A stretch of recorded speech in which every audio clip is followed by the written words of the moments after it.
You've probably seen this painting before. This is the Garden of Earthly Delights by Hieronymus Bosch, an artist who truly believed in hell. Little is known about Bosch's life. His career, spanning 1470 to 1516 in modern-day Netherlands, straddled the end of the late medieval period in Europe and the beginning of the Humanist Revolution. The discovery of the New World and the spreading European Renaissance would shake up long-held understandings of morality, belief, and the meaning of life. But not for Bosch.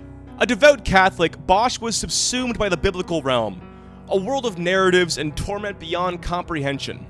Hence, in his eponymous triptych, he paints the fall of man. The first panel depicts the Garden of Eden, in which God presents Eve to Adam amongst a backdrop of tranquility. Animals roam the plains of Eden in moral innocence, drinking and preying upon each other. Despite the serenity, tension hangs over the garden.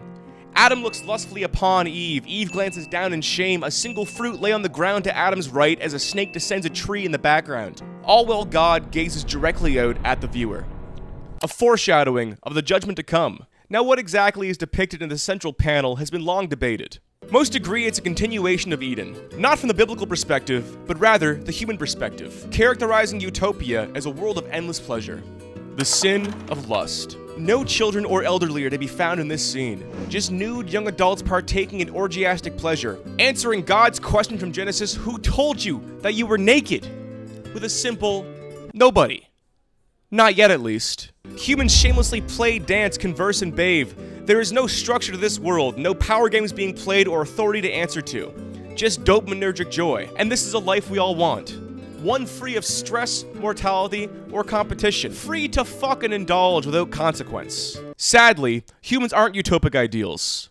We're dirty animals. The original sin of self-awareness has made us cunning, jealous, and status-seeking beasts.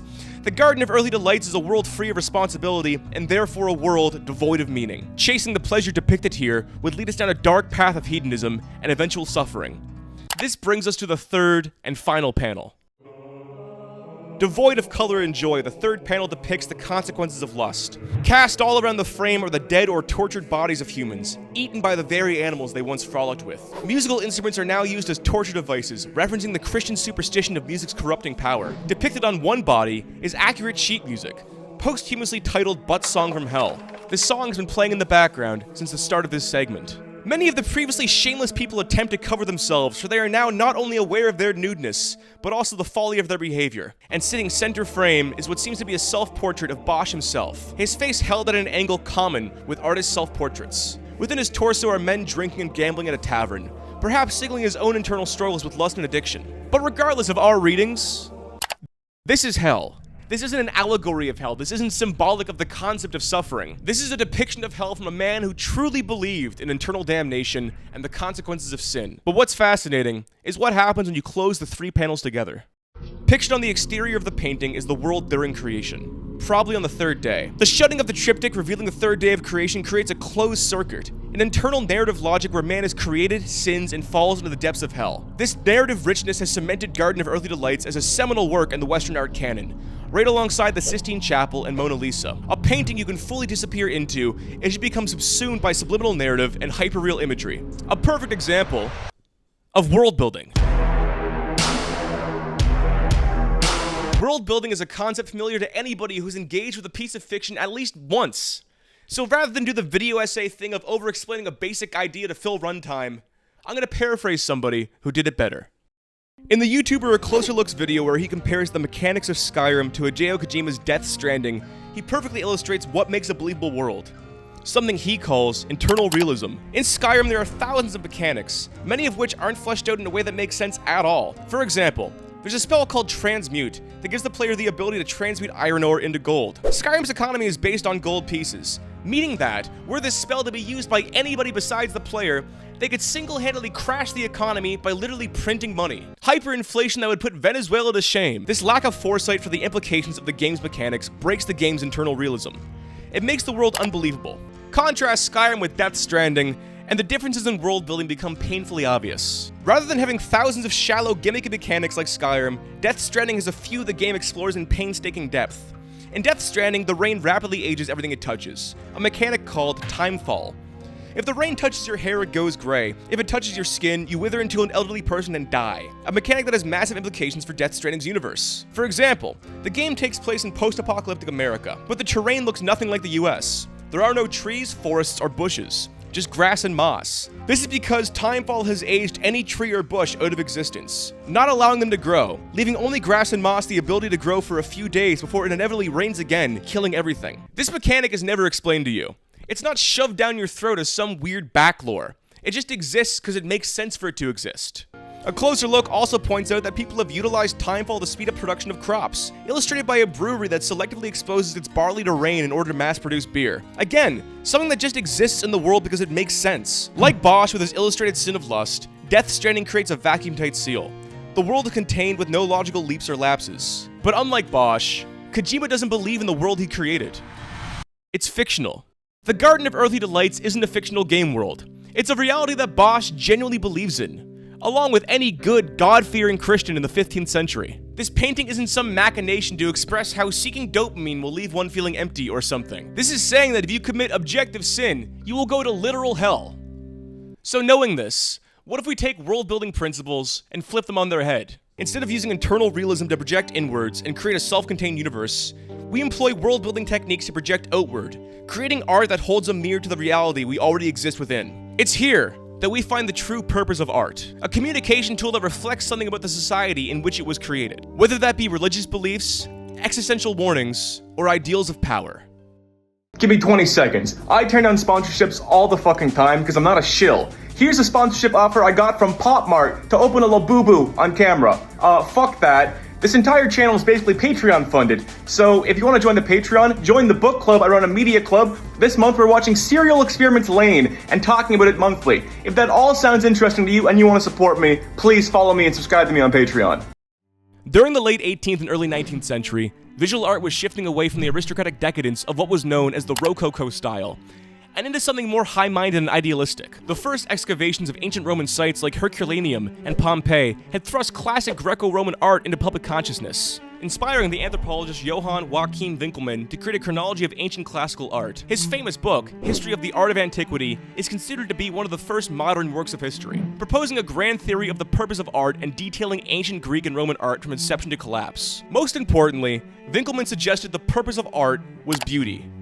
Not subjective beauty in the eye of the beholder, but objective beauty. The ancients were searching and attempting to encapsulate what they believed to be universal ideals, evident through not only the Greek obsession with form and harmony, but also the Greeks' philosophical fixation with absolute truth. An artist mimics this by subordinating individual style to the pursuit of universal forms. On this, Winckelmann would say, "Fuck you, you stupid, retarded camera. One way for us to become great, perhaps imitatable, is by imitating the ancients." Winckelmann's theory of art's purpose would ripple through European culture, inspiring his friend, an artist known as Anton Raphael Mengs, to pivot to a more classical style, starting the movement we now know as Neoclassicism. Winckelmann advised Mengs for his 1761 ceiling fresco, Parnassus, encouraging him to keep the form simple and the figures static, drawing influence from frescoes Mengs had seen during his trips to Pompeii, all in an attempt to imitate the ancients' obsession with universal beauty. Neoclassicism would become the dominant art movement in Europe, serving as a morally instructive art that preached virtue through historical example and form, rather than catering to individual tastes. This is all happening during the European Enlightenment, a time when reason, rationality, and science reigned supreme, reflected in the moral authority of Neoclassicism. And chief among the Neoclassicists was Jacques-Louis David, a man who would become the illustrator of the French Revolution.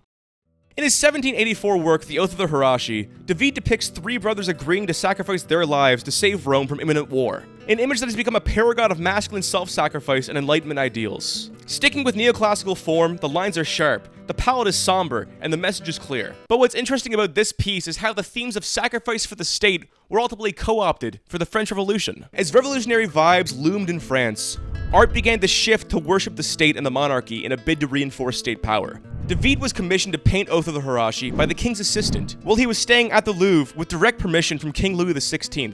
He was instructed to create a work that would inspire loyalty to the state and the monarchy, but David departed from the original task, choosing instead to move to Rome and finish the piece, filling the canvas with scenes of fraternal loyalty and brotherhood, communicating that we control our destiny through sacrifice for the greater good. At first glance, the piece seems to preach loyalty to the state like the commissioners intended, but the painting's ambiguity is ultimately what made it so powerful.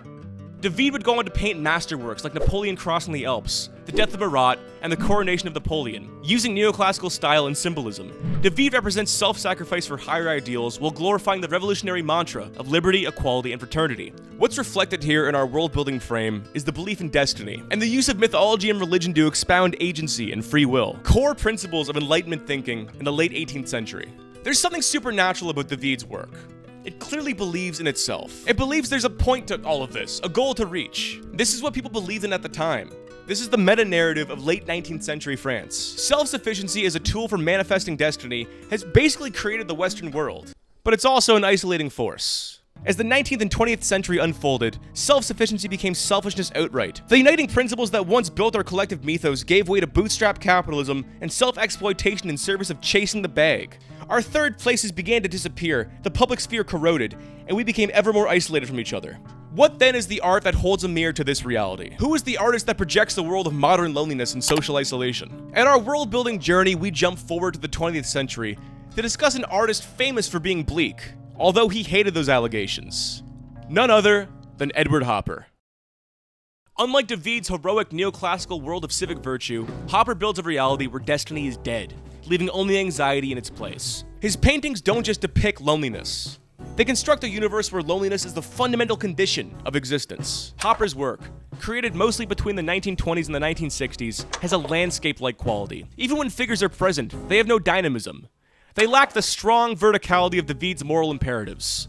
Rather, they fade into the background, holding the same weight and value as any other object in frame. The harsh light and horizontal lines paired with the voyeuristic point of view give the viewer a feeling of bleakness, like the liminality of a vision test or a dead mall. Works like A Room in New York and Office in a Small City paint an image of an incurably lonely life. Created during the late modern period in America, Hopper's work reflects the viewer's life back at them. This is you, alone in your room or office, sitting in front of your computer, at your desk, not doing much of anything. This sense of stagnation is a reflection of mid-20th century America. But not in a literal sense. We all know the 20th century is marked by unprecedented technological progress. But this progress is exactly what's key to understanding Hopper's work. Hopper lived at 3 Washington Square in Manhattan from 1913 until 1961. He saw the mass introduction of the automobile, the replacing of man with machines in factories, the Great Depression, World War II, and mass suburbanization in the 1950s. All of which he painted with a front row seat of modernity. 1927's automat and 1931's hotel room are snapshots of the psychological fallout caused by the stock market crash. 1942's Nighthawks was finished weeks after the attack on Pearl Harbor, while New York was running blackout drills to prepare for a potential air raid. Hence why the streetlights are off, leaving only the light from a diner in which patrons ponder wartime anxiety over a late-night coffee. And 1953's Office in a Small City isn't an accidental scene. It's a reflection of suburbanization. As people moved away from big cities and life became private and domestic. Beginning 50s culture we associate with the quiet desperation of the drunk, abusive father and the Valium-addicted mother. The stasis Hopper painted is not a reflection of the material conditions of the 20th century. It's a reflection of the spiritual ones. With all the growth of the 20th century, we have regressed spiritually. We've become lonelier and more isolated than ever. This is the world Hopper is building. The world he's reflecting. And what's important about Hopper is that these paintings aren't judgments. These paintings are life as it is, free from the deep cynicism we've come to expect with art that critiques modern life. To find that cynicism, we have to progress farther, to the late 20th century, when moral bankruptcy had begun to take its toll. If Bosch truly believed in God, and Hopper truly believed in loneliness, then our next artist truly believed in evil.